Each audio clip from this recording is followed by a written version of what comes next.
जय श्री कृष्णा मित्रों। आप सभी का आज की इस अद्भुत कहानी में स्वागत है मित्रों।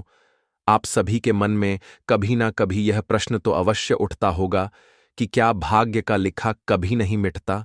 क्या यह एक अटल सत्य है दोस्तों? आज हम आपके इस प्रश्न का उत्तर एक अत्यंत ही सुंदर और अद्भुत कहानी के माध्यम से देने जा रहे हैं, जिसे सुनने के बाद आपको यह पता चल जाएगा कि भाग्य का लिखा हुआ मिटता है या नहीं। तो चलिए मित्रों, आपका ज्यादा समय नष्ट न करते हुए आज की कहानी प्रारंभ करते हैं। मित्रों, सांझ की बेला थी। सूर्यदेव अपनी अंतिम किरणों को धरती की गोद में समर्पित कर रहे थे और एक सुनहरा दृश्य एक आश्रम परिसर में बिखरा हुआ था। उस आश्रम के वृक्षों की छाया मानो किसी तपस्वी की साधना रेखा सी प्रतीत हो रही थी। उसी आश्रम में एक विशालकाय वट वृक्ष के नीचे एक वृद्ध साधु महात्मा ध्यान मग्न अवस्था में बैठे हुए थे। उसी समय एक किशोर बालक साधु महात्मा के समीप आया। उस बालक की आंखों में जिज्ञासा की लौ जल रही थी। वह अपने हृदय में एक प्रश्न संयोजे हुए था, जिसका उत्तर जानने के लिए वह साधु महात्मा के पास आया और हाथ जोड़कर विनम्रता से प्रणाम किया और भावुक स्वर में धीरे से पूछा, हे महात्मा, क्या भाग्य का लिखा कभी नहीं मिटता? क्या जो नियति में लिखा है वह अपरिवर्तनीय है? मित्रों, उस बालक के इस प्रश्न के साथ ही मानो जैसे कुछ क्षण के लिए समय थम गया हो, क्योंकि यह कोई साधारण प्रश्न नहीं था। यह उस शाश्वत जिज्ञासा का प्रतीक था जो हर युग में मनुष्य के हृदय में उठती रही है, और प्रत्येक मनुष्य इस प्रश्न का उत्तर जानना चाहता है। जब यह प्रश्न साधु महात्मा ने सुना तो उनके चेहरे पर एक गूढ़ मुस्कान उभरी, मानो उस प्रश्न में संपूर्ण सृष्टि का रहस्य समाया हो। फिर साधु महात्मा ने कहा, हे बालक, तुमने लोक कल्याण के लिए अत्यंत ही सुंदर प्रश्न किया है। मैं तुम्हारे इस प्रश्न का उत्तर एक अत्यंत ही सुंदर कहानी के माध्यम से देना चाहता हूं, जिसे सुनने के बाद तुम्हें इस गूढ़ प्रश्न का उत्तर मिल जाएगा। मित्रों, कहानी सुनाते हुए साधु महात्मा कहते हैं, हे बालक, प्राचीन समय की बात है। देवपुर गांव में बलदेव नाम का एक गरीब किसान अपनी भार्या के साथ रहता था। वह जैसे तैसे मेहनत मजदूरी करके अपना और अपने परिवार का भरण पोषण कर रहा था। कड़ी मेहनत करने के बाद उसे बड़ी मुश्किल से 2 वक्त की रोटी नसीब हो पाती थी। कुछ दिनों बाद उस किसान के घर में एक बच्चे का जन्म हुआ। यह खबर जब आसपास के लोगों को पता चली कि किसान के घर में बच्चे का जन्म हुआ है, तो आस पड़ोस के लोग किसान और उसकी पत्नी को बधाई देने के लिए उसके घर आने लगे। बलदेव किसान के घर में खुशी का माहौल था। उसी समय संयोगवश एक तपस्वी महात्मा भिक्षा मांगने के लिए किसान के द्वार पर आते हैं और भिक्षा के लिए आवाज लगाने लगते हैं। आवाज सुनकर वह किसान बाहर निकला तो उसने देखा एक तपस्वी महात्मा उसके द्वार पर खड़े हैं। उनके मुख पर सूर्य के समान तेज था। गले में रुद्राक्ष की माला धारण किए हुए थे। सन्यासी महात्मा को देखकर बलदेव समझ गया, यह कोई दिव्य सन्यासी महात्मा है। फिर उसने साधु महात्मा को प्रणाम किया और आदरपूर्वक घर के अंदर बुलाया और स्वागत सत्कार किया। उसके बाद किसान ने उत्सुकता से कहा, हे मुनिवर, आज आप बड़े ही शुभ अवसर पर मेरे घर पधारे हैं। कृपया आप मेरे पुत्र को आशीर्वाद देकर मुझे अनुग्रहित करें। बहुत दिनों के बाद मेरे घर में एक संतान ने जन्म लिया है। किसान के आग्रह करने पर वह साधु महात्मा जी उस बच्चे को आशीर्वाद देने के लिए अपना हाथ उठाते हैं। उनकी दृष्टि उस बच्चे के हाथ पर पड़ती है। बच्चे के हाथ पर एक चिन्ह था, जिसे देखकर साधु महात्मा कुछ सोचने लगते हैं। किसान ने जब साधु महात्मा को विचार मग्न देखा तो उसने सकुचाते हुए पूछा, हे महात्मन, क्या बात है? आप मेरे पुत्र को देखकर चिंतित क्यों हो गए? सब कुशल मंगल तो है ना? किसान की बात सुनकर साधु महात्मा ने गंभीर स्वर में किसान से कहा, बेटा, चिंता की कोई बात नहीं है, सब कुशल मंगल है। तुम्हारा पुत्र तो बड़ा ही भाग्यवान है। तुम्हारे घर में जिस बच्चे ने जन्म लिया है, ये कोई साधारण बच्चा नहीं है। इसके हाथ पर जो चिन्ह बना हुआ है, यह इस बात की ओर इशारा करता है कि तुम्हारे पुत्र के भाग्य में राज योग लिखा हुआ है और यह 16 वर्ष की अवस्था में किसी राज्य का राजा बनेगा। साधु महात्मा की यह बात सुनकर किसान को विश्वास नहीं हुआ। उसने घबराते हुए कहा, हे महात्मन, यह कैसे संभव हो सकता है? भला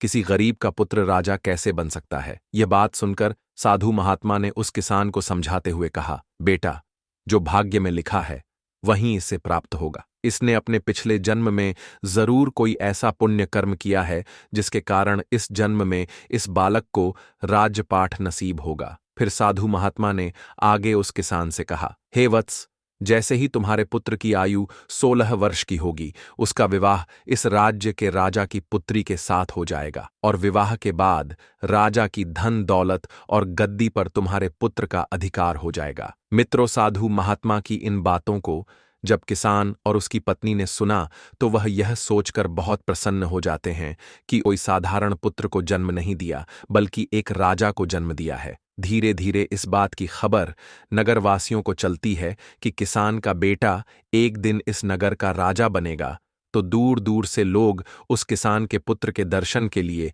उसके घर आने लगते हैं। एक तरफ तो किसान के घर पर दूर दूर से लोग आ रहे थे, और दूसरी तरफ जो उस नगर का राजा था, जिसकी पुत्री के साथ में साधु महात्मा ने विवाह की भविष्यवाणी की थी, वह राजा एक दिन जंगल में शिकार खेलने के लिए जाता है। जंगल में जाकर वह इधर उधर शिकार की खोज करने लगता है। तभी राजा की दृष्टि एक मृग पर पड़ती है। मृग को देखकर राजा अपने घोड़े से उसका पीछा करने लगता है। मित्रों, उस मृग का पीछा करते करते राजा जंगल के बहुत अंदर चला जाता है, और उसके साथ में जो सैनिक थे वह पीछे छूट जाते हैं। राजा काफी देर तक उस हिरण का पीछा करता है, लेकिन वह उस हिरण का शिकार नहीं कर पाता है, क्योंकि वह जंगल बहुत घना था, जिसके कारण हिरण राजा की नजरों से ओझल हो जाता है। राजा अपने शिकार का पीछा करते करते बहुत थक चुका था, जिसके कारण उसे प्यास लगने लगी थी। प्यास की वजह से राजा का गला सूखने लगता है। पानी की तलाश में राजा ने चारों तरफ अपनी नजर दौड़ाई, लेकिन आसपास उसे कहीं भी पानी नहीं दिखा। पानी की तलाश में राजा जंगल को पार करने लगता है। जैसे ही वह जंगल को पार करता है, उसे एक छोटा सा गांव दिखाई दिया। मित्रों, यह वही गांव था जिस गांव में उस किसान के घर में एक बच्चे ने जन्म लिया था। जब राजा उस गांव के समीप पहुंचा तो उसे गांव के बाहर एक कुटिया नजर आई, जहां एक ब्राह्मण कुटिया के बाहर ध्यान मग्न बैठे हुए थे। राजा ने अपने घोड़े को रोका और उतरकर ब्राह्मण महात्मा के पास में जा पहुंचा और हाथ जोड़ते हुए बोला, हे ब्राह्मण देव, मुझे बहुत प्यास लगी है, जिसके कारण मेरा गला सूखा जा रहा है। यदि पीने के लिए थोड़ा सा जल मिल जाए तो आपकी बड़ी कृपा होगी। राजा की बात सुनकर ब्राह्मण महात्मा ने कहा, हे राजन, आप थोड़ी देर प्रतीक्षा कीजिए, मैं अभी आपके लिए पानी लेकर आता हूं। इतना कहकर ब्राह्मण महात्मा कुटिया के अंदर से एक पात्र में जल लेकर आ गए और राजा को दे दिया। राजा ने पानी पीकर अपनी प्यास बुझाई और ब्राह्मण महात्मा का आभार प्रकट किया और प्रणाम करके चलने लगा। तभी राजा की दृष्टि कुछ लोगों पर पड़ी जो एकत्र होकर किसान के घर उसके पुत्र के दर्शन करने के लिए जा रहे थे। मित्रों, जब राजा ने बहुत से लोगों को जाते हुए देखा तो यह देखकर उसने ब्राह्मण महात्मा से पूछा, हे ब्राह्मण देव, यह इतने सारे लोग इकट्ठे होकर कहां जा रहे हैं? राजा के पूछने पर ब्राह्मण महात्मा ने उत्तर देते हुए कहा, हे राजन, यह सब लोग एकत्र होकर उस किसान के घर जा रहे हैं, जहां कुछ समय पहले एक बच्चे ने जन्म लिया है।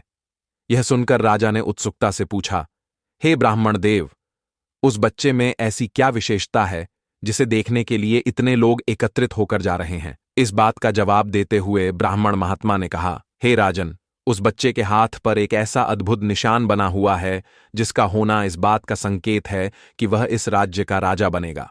राजा बोला, महात्मा जी, यह सब झूठी बातें हैं, ऐसा कभी नहीं हो सकता, क्योंकि इस राज्य का राजा तो मैं हूं। भला मैं उस गरीब किसान के पुत्र को अपने राज्य का राजा क्यों बनाऊंगा? राजा की यह बात सुनकर ब्राह्मण महात्मा ने कहा, हे राजन, कोई इंसान न तो किसी को राजा बना सकता है और ना ही रंक बना सकता है। बनाने वाला और बिगाड़ने वाला तो ईश्वर होता है। और रही बात उस किसान के पुत्र की राजा बनने की, तो मैं आपकी जानकारी के लिए बता दूं कि आज से 16 वर्ष के बाद उस किसान के पुत्र का विवाह आपकी इकलौती बेटी के साथ में होगा, और विवाह के बाद वह इस नगर का राजा बन जाएगा। यह सुनकर राजा ने हंसते हुए कहा, महात्मा जी, कौन सी बेटी? किसकी बेटी? मेरे तो कोई औलाद ही नहीं है, फिर आपकी भविष्यवाणी कैसे सच साबित हो सकती है? फिर ब्राह्मण महात्मा ने कहा, हे राजन, आज से 1 वर्ष के बाद में आपकी रानी की कोख से एक कन्या जन्म लेगी। उसी कन्या के साथ में इस गरीब किसान के पुत्र का विवाह होगा, और विवाह के उपरांत वह इस नगर का राजा बन जाएगा। ब्राह्मण महात्मा के मुख से यह शब्द सुनकर राजा खुश होता है और दुखी भी होता है। खुश इसलिए होता है क्योंकि राजा की कोई संतान नहीं थी। जब उसे पता चलता है कि उसके घर में भी एक कन्या जन्म लेगी और वह एक बेटी का बाप बनेगा, तो यह सोचकर राजा को बड़ी खुशी हुई। लेकिन उसके दुख का कारण यह था कि जैसा ब्राह्मण महात्मा ने बताया कि तुम्हारी पुत्री का विवाह गरीब किसान के बेटे के साथ होगी, तो यह जानकर राजा दुखी हो जाता है और उसे गुस्सा भी आता है। राजा अपने मन में विचार करता है कि आखिर एक गरीब किसान का बेटा मेरा उत्तराधिकारी कैसे बन सकता है। मैं कदापि ऐसा नहीं होने दूंगा। यह विचार कर राजा ने क्रोधित होकर ब्राह्मण महात्मा से कहा, आपको क्या लगता है, इस गरीब किसान के बेटे के साथ में मैं अपनी पुत्री का विवाह कर दूंगा?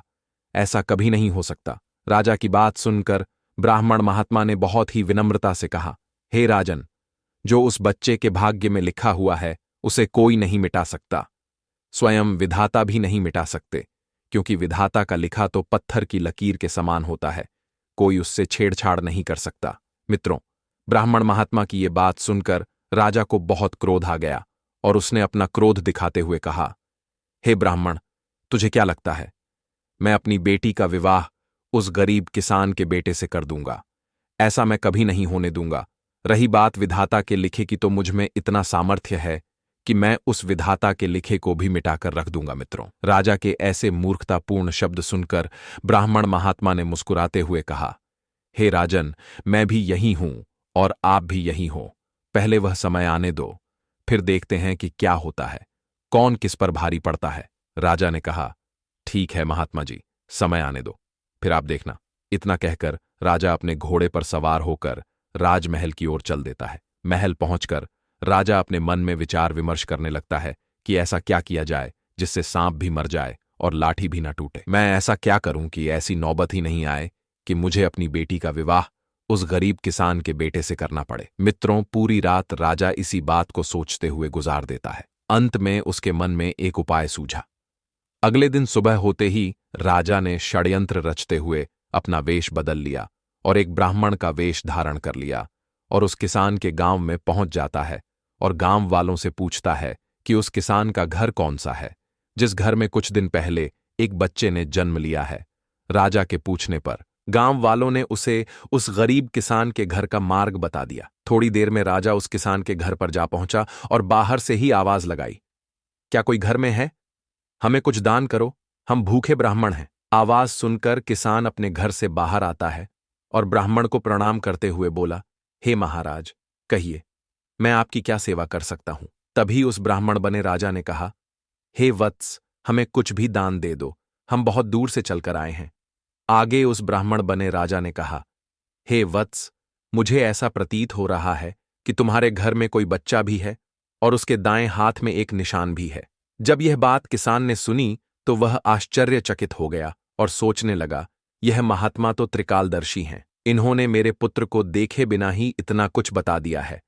फिर उस किसान ने कहा, बाबा जी, आप तो अंतर्यामी हैं, आपने मेरे पुत्र को बिना देखे ही इतना कुछ बता दिया, कृपया आप मेरे पुत्र को आशीर्वाद दीजिए। इतना कहकर किसान घर के अंदर गया और अपने पुत्र को ब्राह्मण बने राजा के पास ले आया। किसान के पुत्र को देखकर राजा ने कहा, हे वत्स, यदि यह बच्चा तुम्हारे साथ रहेगा तो 16 साल के बाद इसकी मृत्यु हो जाएगी, और यदि तुम इस बच्चे को किसी को दान कर दोगे तो यह मृत्यु से बच जाएगा, और जिस व्यक्ति को दान करोगे वह तुम्हें 16 वर्ष बाद लौटा देगा। इस बात को सुनकर मानो किसान के पैरों तले से जमीन खिसक गई हो। वह एक पल के लिए सन्न रह गया और करुण स्वर में बोला, हे बाबा, हम अपने बच्चे को अपने से अलग नहीं कर सकते हैं, उसके बिना हम कैसे जीवित रहेंगे? तभी ब्राह्मण बने राजा ने कहा, हे वत्स, यदि तुम किसी और को नहीं देना चाहते तो मुझे इसे दे दो, 16 वर्ष के बाद इसे मैं तुम्हें लौटा दूंगा। वैसे भी मैं इस बच्चे को हमेशा के लिए तुमसे अलग नहीं कर रहा, मैं तो तुम्हारे भले के लिए ऐसा बोल रहा हूं, जब तुम्हारा पुत्र 16 वर्ष का हो जाएगा तो मैं इसे तुम्हें सौंप दूंगा, फिर आप अपने पुत्र के साथ सुखपूर्वक रहना। मित्रों, उस किसान को कुछ भी समझ में नहीं आ रहा था, उसे तो राजा की प्रत्येक बात में सच्चाई नजर आ रही थी। अंत में वह किसान बच्चा देने के लिए हां कर देता है। उस बेचारे को नहीं पता था कि यह ब्राह्मण के भेष में इस नगर का राजा है और उसकी इन बातों के पीछे उसका षड्यंत्र छिपा हुआ है। किसान दुखी मन से अपनी पत्नी के पास जाता है और अपनी पत्नी को सारा वृतांत सुनाते हुए कहता है, हे भाग्यवान, हमारे दरवाजे पर एक बड़े ही दयालु ब्राह्मण आए हैं और कहते हैं कि अगर यह बच्चा हमारे पास रहेगा तो 16 वर्ष के बाद उसकी मृत्यु हो जाएगी, इसीलिए वह हमारे बच्चे का पालन पोषण करना चाहते हैं। अपनी पति की इन बातों को सुनकर पहले तो उस किसान की पत्नी ने साफ मना कर दिया, लेकिन किसान ने जब अपनी पत्नी को ब्राह्मण की सारी बात बताई और कहा कि वह ब्राह्मण हमारा बच्चा हमेशा के लिए नहीं बल्कि कुछ सालों के लिए अपने पास रखना चाहते हैं। मित्रों, किसान के समझाने पर उसकी पत्नी बच्चे को देने के लिए तैयार हो जाती है। दोनों पति पत्नी अपने बच्चे को लेकर उस ब्राह्मण बने राजा के पास आते हैं और बच्चे को देते हुए कहते हैं, हे ब्राह्मण देव, हम अपना बच्चा तो आपको दे देंगे, लेकिन हमारी एक शर्त है। यह सुनकर ब्राह्मण बने राजा ने पूछा, तुम्हारी क्या शर्त है? तो किसान की पत्नी बोली, हे ब्राह्मण देव, जब मेरा बेटा 16 वर्ष की आयु पूर्ण कर लेगा तो आपको हमारा बच्चा वापस करना होगा। यदि आपको हमारी यह शर्तें मंजूर हो तो ही हम तुम्हें अपना बच्चा दे सकते हैं। ब्राह्मण बने राजा ने किसान की पत्नी से कहा, हे देवी, मुझे तुम्हारी सभी शर्तें मंजूर है। अब आप मुझे अपना बच्चा दे दीजिए। जब आपका बच्चा 16 वर्ष का हो जाएगा तो मैं तुम्हारा बेटा वापस कर जाऊंगा। अब आप निश्चिंत होकर अपना बेटा मुझे सौंप दीजिए। मैं इस बच्चे का अच्छे से पालन पोषण करूंगा। मित्रों, इस प्रकार से वह दंपति अपने बच्चे के हित के लिए अपने बच्चे को उस ब्राह्मण बने राजा को दुखी मन से सौंप देते हैं। बच्चे को पाकर राजा बहुत खुश हो जाता है और वह उस बच्चे को अपने साथ लेकर आगे बढ़ जाता है। राजा बहुत प्रसन्न था क्योंकि वह अपनी योजना में सफल हो रहा था। राजा बच्चे को लेकर के एक नदी किनारे पहुंचा। नदी किनारे पहुंचकर राजा ने सोचा, मैं इस बच्चे का गला दबाकर इसका काम तमाम कर देता हूं और मारने के बाद मैं इस बच्चे के शव को इस नदी में फेंक दूंगा। लेकिन मित्रों, जब राजा ने उस बच्चे का मासूम चेहरा देखा तो उसे दया आ गई और उसने अपना विचार बदल लिया और वह मन ही मन सोचने लगा, इस बच्चे ने मेरा क्या बिगाड़ा है? मैं क्यों इस मासूम बालक की हत्या का पाप अपने सिर पर लूं? इस घोर पाप के लिए तो मुझे नरक में भी जगह नहीं मिलेगी। यह सोचकर राजा घबरा जाता है और उसके हाथ कांपने लगते हैं और सोचने लगता है, ऐसा क्या करूं जिससे मेरे हाथों इस बच्चे की हत्या भी न हो और भाग्य का लिखा भी मिट जाए। काफी सोच विचार करने के बाद उसके मन में एक विचार आया। वह एक बढ़ई की दुकान पर जाता है और एक लकड़ी का संदूक बनवाता है और उस संदूक को लेकर प्रसन्नता से दोबारा नदी किनारे आ जाता है, क्योंकि मित्रों, राजा यह सोच रहा था कि अगर वह बच्चे को लकड़ी के संदूक में बंद करके जीवित ही जल में प्रवाहित कर देगा तो उसे बाल हत्या नहीं लगेगी और उसके मार्ग का अवरोध भी खत्म हो जाएगा। ऐसा विचार करके राजा ने उस बच्चे को लकड़ी के संदूक में रख दिया और नदी की तेज धारा में बच्चे को प्रवाहित कर दिया। ऐसा घृणित कार्य करने के बाद राजा ने अपना वेश बदला और खुशी से अपने घोड़े पर सवार होकर राजमहल की ओर चल देता है।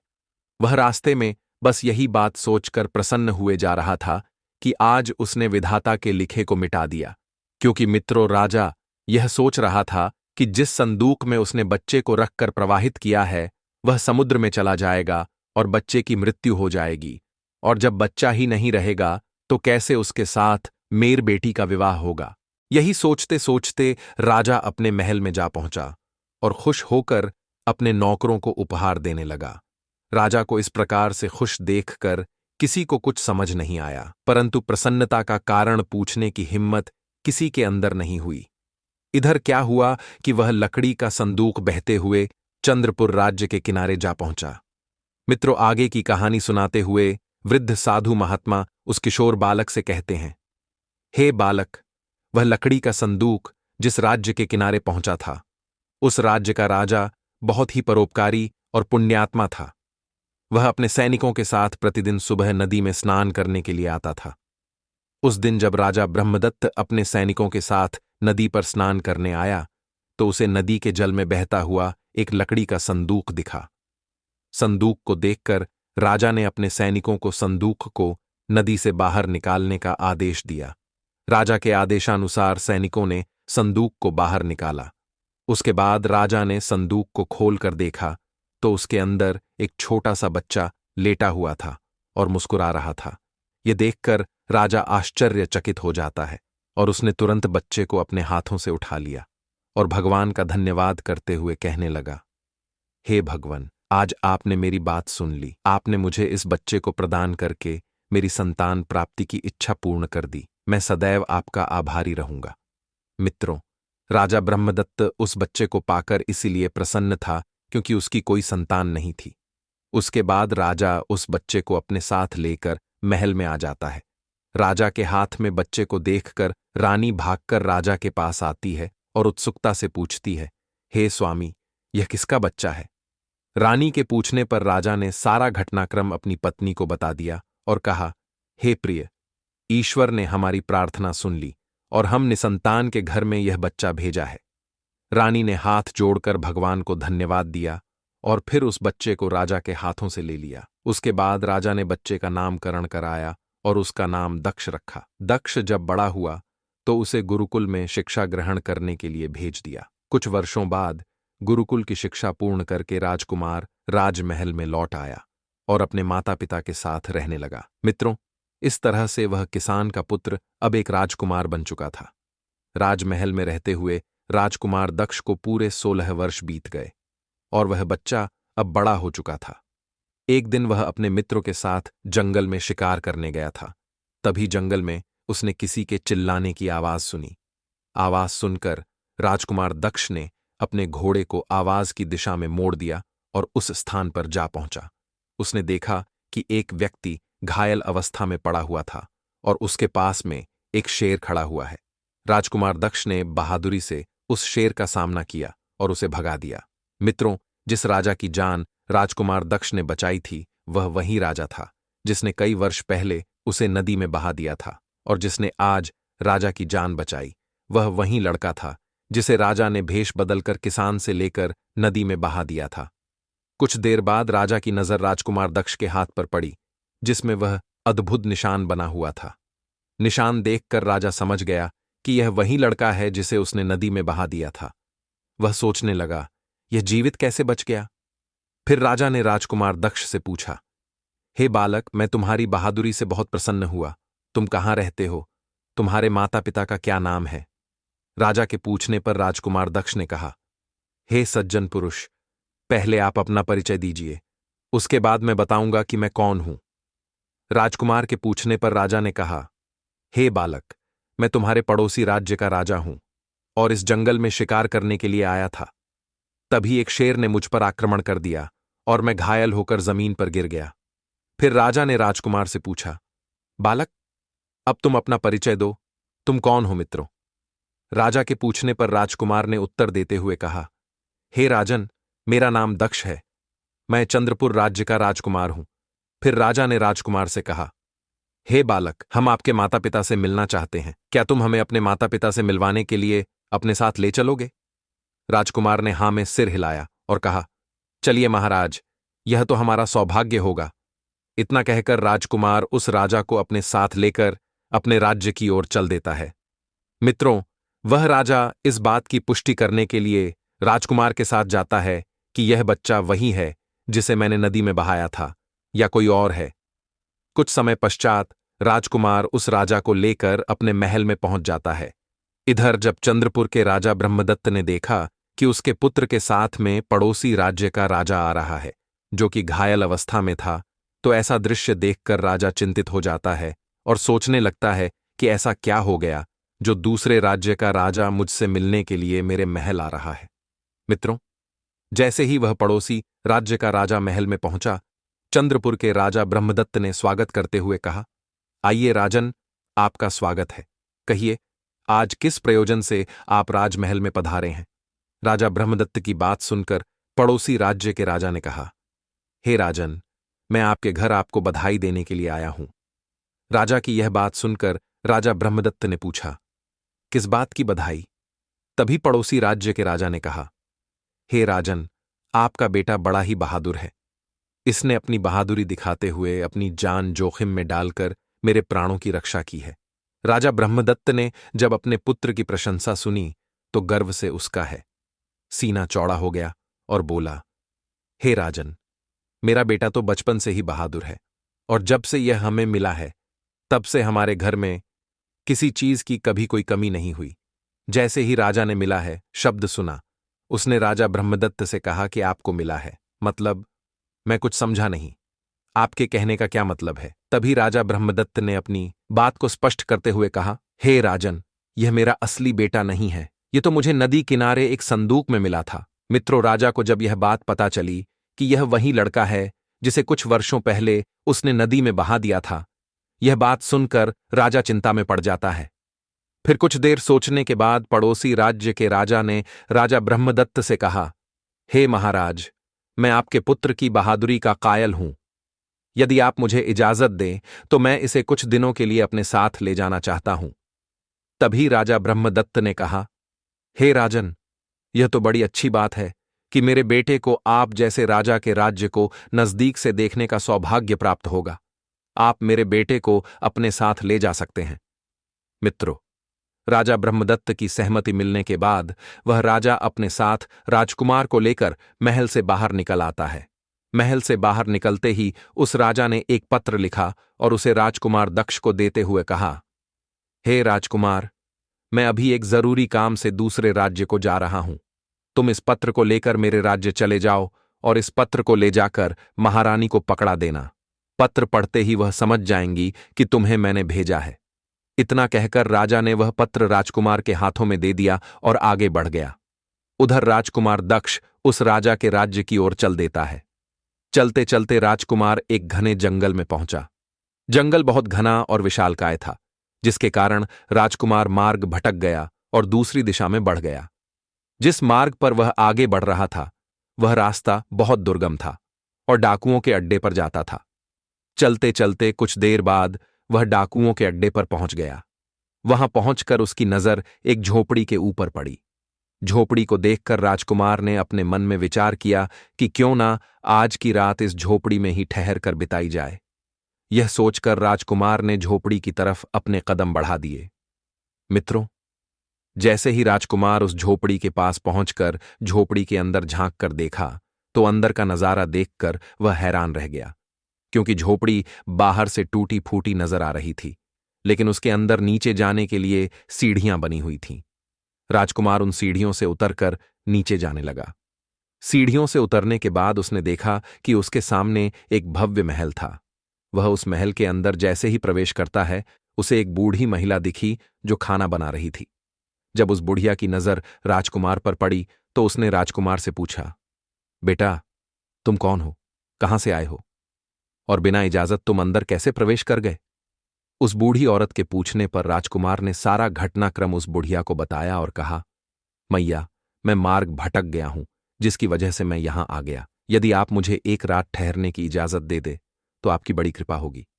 मैं आपको वचन देता हूं कि सुबह होते ही मैं यहां से चला जाऊंगा। राजकुमार की इन बातों को सुनकर वह बुढ़िया बोली, बेटा, तुम्हारे यहां रुकने से मुझे तो कोई आपत्ति नहीं है, लेकिन तुम नहीं जानते हो जिस जगह पर तुम अभी खड़े हो यह जगह डाकुओं का अड्डा है। यदि उन्हें पता चल गया कि कोई अनजान व्यक्ति यहां पर आया है तो वह तुम्हें जिंदा नहीं छोड़ेंगे। बूढ़ी औरत की यह बात सुनकर राजकुमार दक्ष ने कहा, हे मैया, रात बहुत हो गई है और आगे जंगल का रास्ता बहुत दुर्गम है। इतनी रात में मैं कहां जाऊंगा, कहां रहूंगा? मुझे तो रास्ते का भी ज्ञान नहीं है। मैं पहले ही रास्ता भटक चुका हूं। अगर बाहर गया तो जंगली जानवर मुझे मारकर अपने मुंह का निवाला बना लेंगे। अब ऐसी स्थिति में आप ही मुझे कोई रास्ता दिखाइए जिससे मेरे प्राण बच जाएं। मित्रों, राजकुमार दक्ष की इन बातों को सुनकर उस बुढ़िया को राजकुमार पर दया आ गई और उसने रात व्यतीत करने की इजाजत दे दी। कुछ समय बाद डाकू अपने अड्डे पर वापस आते हैं। जैसे ही उनकी नजर घर के कोने में सोए हुए राजकुमार पर पड़ी, उन्होंने अपनी तलवारें म्यान से बाहर निकाल लिया और उस बूढ़ी औरत से पूछा, माँ जी, यह लड़का कौन है और यहां पर क्या कर रहा है? डाकुओं के पूछने पर वह बुढ़िया कहती है, बेटा, यह बहुत ही नेक दिल बच्चा है। यह पड़ोसी राज्य के राजा के यहां जा रहा है, किंतु मार्ग भटक जाने के कारण यहां आ पहुंचा। इससे तुम्हें कोई भी खतरा नहीं है। फिर डाकू बोले, मां जी, तुम बहुत भोली हो, किसी भी अनजान को पनाह दे देती हो। यदि इस लड़के ने हमारे बारे में उस दुष्ट राजा को बता दिया तो राजा हमारा जीना मुश्किल कर देगा और हम सबको बंदी बनाकर कारागार में डलवा देगा। तभी दूसरा डाकू बोला, रुको, मैं अभी इस लड़के की तलाशी लेता हूं, कहीं यह राजा का गुप्तचर तो नहीं है। इतना कहकर दूसरा डाकू राजकुमार की तलाशी लेने लगता है। जब डाकू राजकुमार की तलाशी लेता है तो उसे एक पत्र मिलता है जिसे राजा ने राजकुमार दक्ष को दिया था। उस पत्र को डाकू ने जब पढ़ा तो वह आश्चर्यचकित रह गया और बोला, हमारे राज्य का राजा कितना घटिया और दुष्ट है। यह बात सुनकर बूढ़ी मां ने पूछा, बेटा ऐसा इस पत्र में क्या लिखा हुआ है जिसे पढ़कर तुम राजा को कोस रहे हो? फिर डाकू ने पत्र में लिखी हुई बात बूढ़ी मां को बताते हुए कहा, मां जी, इस पत्र में लिखा है कि रानी जी जैसे ही यह लड़का तुम्हारे पास पहुंचे तुम इसे बंदी बना लेना और इसे मारकर कहीं दूर फेंक देना। यह काम बहुत ही सावधानी और शीघ्रता से करना। मैं इसे क्यों मरवाना चाहता हूं और मैंने क्यों नहीं मारा, इन सवालों का जवाब मैं तुम्हें महल में आकर दे दूंगा। मित्रों, डाकू के मुख से पत्र में लिखी हुई बातों को जब उस बूढ़ी मां ने सुनी तो कहने लगी, बड़ा ही दुष्ट राजा है, जिसके हाथों से पत्र भिजवा रहा है उसी को मरवाने का आदेश भी दे रहा है। यह सुनकर उस बुढ़िया ने अपने मन में विचार किया कि मुझे इस मासूम को किसी भी तरह कोई भी उपाय करके बचाना चाहिए। उसने डाकुओं से कहा, तुम इस पत्र को बदल दो। इस पत्र के स्थान पर एक दूसरा पत्र तैयार करो और उसमें लिखो कि रानी, मैं जिस लड़के को तुम्हारे पास भेज रहा हूं यह चंद्रपुर राज्य का राजकुमार है। यह लड़का बहुत ही बहादुर और बुद्धिमान है। मैंने इस लड़के को अपनी पुत्री के विवाह के लिए चुना है। इसीलिए जैसे ही यह लड़का तुम्हारे पास आए तुम इसका अच्छे से स्वागत सत्कार करना और उसके बाद राजकुमारी का विवाह इस लड़के से कर देना। यह काम मेरे नगर में आने से पहले हो जाना चाहिए। मुझे यह लड़का क्यों पसंद है, क्यों मैं अपनी बेटी का विवाह इस लड़के से करना चाहता हूं, इन सवालों के जवाब मैं तुम्हें नगर में वापस आकर दूंगा। इतना लिखकर डाकू ने उस पत्र को दोबारा से राजकुमार के जेब में रख दिया। इसके बाद वह भोजन करने चले गए और सुबह राजकुमार के उठने के पहले ही वहां से चले गए। उसके बाद बूढ़ी माता ने राजकुमार को उठाया और कहा, बेटा सुबह हो गई है, अब तुम अपने गंतव्य स्थान की ओर प्रस्थान कर सकते हो। राजकुमार ने उठकर बूढ़ी माता को प्रणाम किया और आश्रय देने के लिए धन्यवाद किया। फिर राजमहल का मार्ग पूछा और विदा लेकर राजमहल की तरफ बढ़ गया। कुछ समय पश्चात राजकुमार राजमहल पहुंच जाता है और रानी को पत्र देते हुए कहता है, हे रानी साहिबा, महाराज ने आपके लिए यह पत्र भेजा है। आप इस पत्र को पढ़कर बताइए मुझे क्या करना है। रानी ने राजकुमार के हाथ से पत्र ले लिया और उसे खोलकर पढ़ा। उसमें लिखा था, रानी जी, यह लड़का तुम्हारे पास आए तो तुम इसका अच्छे से स्वागत सत्कार करना और उसके बाद राजकुमारी का विवाह इस लड़के से कर देना। यह काम मेरे नगर में आने से पहले हो जाना चाहिए। मुझे यह लड़का क्यों पसंद है, क्यों मैं अपनी बेटी का विवाह इस लड़के से करना चाहता हूं, इन सवालों के जवाब मैं तुम्हें नगर में वापस आकर दूंगा। मित्रों, रानी पत्र में लिखी हुई बातों को पढ़कर सोचने लगती है कि महाराज को इस लड़के में ऐसी क्या खूबी नजर आई जो जल्दी से जल्दी राजकुमारी के साथ इसका विवाह करने का आदेश दिया है। महाराज इस प्रकार कैसे किसी अनजान राजकुमार के साथ राजकुमारी का विवाह कर सकते हैं, लेकिन राजा के आदेश को रानी टाल नहीं सकती थी। इसलिए रानी ने तुरंत ही पंडित को बुलाकर राजकुमारी का विवाह राजकुमार दक्ष के साथ करवा देती है। इस प्रकार वह लड़का अब राजकुमारी से विवाह करके राजा के महल में रहने लगता है। कुछ दिनों के बाद राजा अपना काम पूर्ण करके अपने नगर को आता है। जब वह अपने नगर में पहुंचा तो बहुत प्रसन्न था, क्योंकि उसे लग रहा था कि अब तक तो रानी ने उस लड़के को मृत्यु के घाट उतरवा दिया होगा और अब उस लड़के के साथ मेरी बेटी का विवाह कैसे हो सकता है। मैंने तो भाग्य के लिखे को ही मिटा दिया है। लेकिन मित्रों, जैसे ही राजा अपने महल में पहुंचता है और उस गरीब किसान के बेटे को अपनी राजगद्दी पर बैठा हुआ देखता है तो आश्चर्यचकित हो उठता है और सोचने लगता है, मैंने तो इस लड़के को रानी के पास इसलिए भेजा था कि रानी इसे बंदी बनवाकर मृत्यु के घाट उतार देगी, लेकिन यहां तो सब उल्टा हो गया। जब उसे यह पता चलता है कि मेरी पुत्री का विवाह उसी लड़के के साथ हो गया है जिसकी भविष्यवाणी साधु महाराज ने की थी, तो यह जानकर राजा क्रोध में भर जाता है और गुस्से में आकर रानी से कहने लगा, तुमने मेरी आज्ञा का उल्लंघन किया है। मैंने तुम्हें पत्र में लिखकर भेजा था कि तुम इस लड़के को मरवा देना, लेकिन तुमने तो इसके साथ राजकुमारी का विवाह कर दिया। मित्रों, राजा की इन बातों को सुनकर रानी बोली, हे महाराज, मैंने तो वही किया है जैसा आपने पत्र में लिखा था। इतना कहकर रानी ने वह पत्र राजा के हाथों में दे दिया। राजा ने जब पत्र में लिखी हुई बातों को पढ़ा तो देखा कि उसमें कुछ और ही लिखा हुआ था। यह देखकर राजा ने सैनिकों को आदेश दिया कि जाओ, उस लड़के को पकड़कर लाओ जिसके साथ राजकुमारी का विवाह हुआ है। सैनिकों ने तुरंत ही राजा की आज्ञा का पालन किया और उस किसान के बेटे को पकड़कर राजा के सामने ले आए। राजा ने गुस्से में उस लड़के से कहा, तुम्हारी हिम्मत कैसे हुई मेरी पुत्री से विवाह करने की? तुमने मुझे बहुत बड़ा धोखा दिया है और मेरे राज्य में धोखा देने की सजा मृत्यु होती है। अब तुम मरने के लिए सज्ज हो जाओ। मैं तुम्हें इस राज्य का राजा कभी भी स्वीकार नहीं कर सकता। तुम एक गरीब किसान के बेटे हो और गरीब ही रहोगे।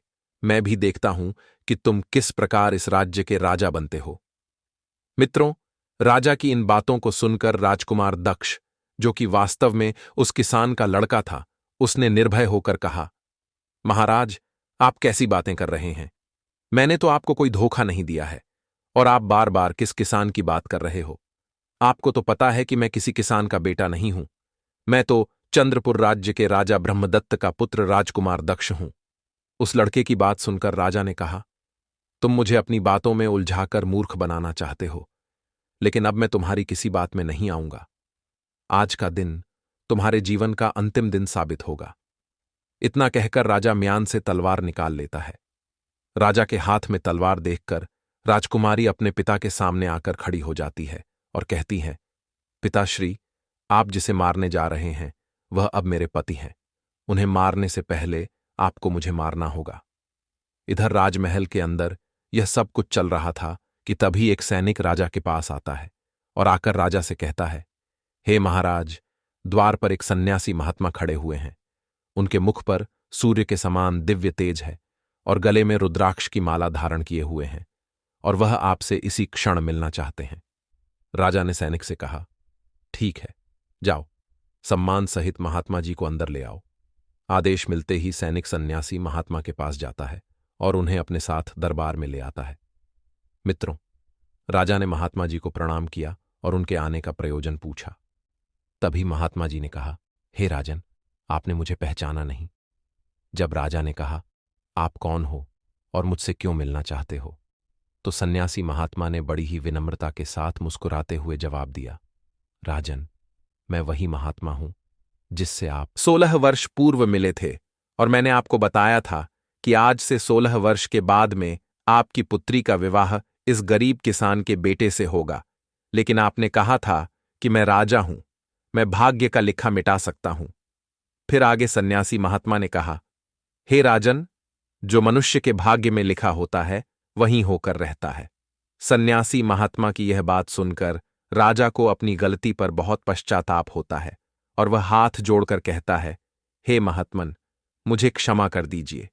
आपने सच कहा था कि कोई किसी का भाग्य का लिखा नहीं मिटा सकता है। जो जिसके भाग्य में लिखा होता है उसे वही प्राप्त होता है। फिर सन्यासी महात्मा ने राजा से कहा, हे राजन, अब तुम व्यर्थ की चिंता छोड़ो और किसान के बेटे को अपना उत्तराधिकारी नियुक्त करके सुखपूर्वक जीवन व्यतीत करो। यही नियति का लेख है और इसी में तुम्हारा और इस राज्य कल्याण है। इतना कहकर साधु महात्मा वहां से चले जाते हैं।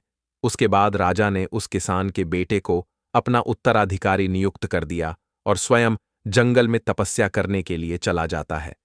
मित्रों, आगे वह वृद्ध साधु महात्मा उस किशोर बालक से कहते हैं, हे बालक, मेरी यह बात सदैव याद रखना कि तुम केवल अपने सत्कर्मों पर ध्यान देना, क्योंकि कुछ परिस्थितियां हमारे नियंत्रण में नहीं होती हैं। वह समय के अनुसार पहले से ही तय है, जिन्हें हम चाहकर भी नहीं बदल सकते।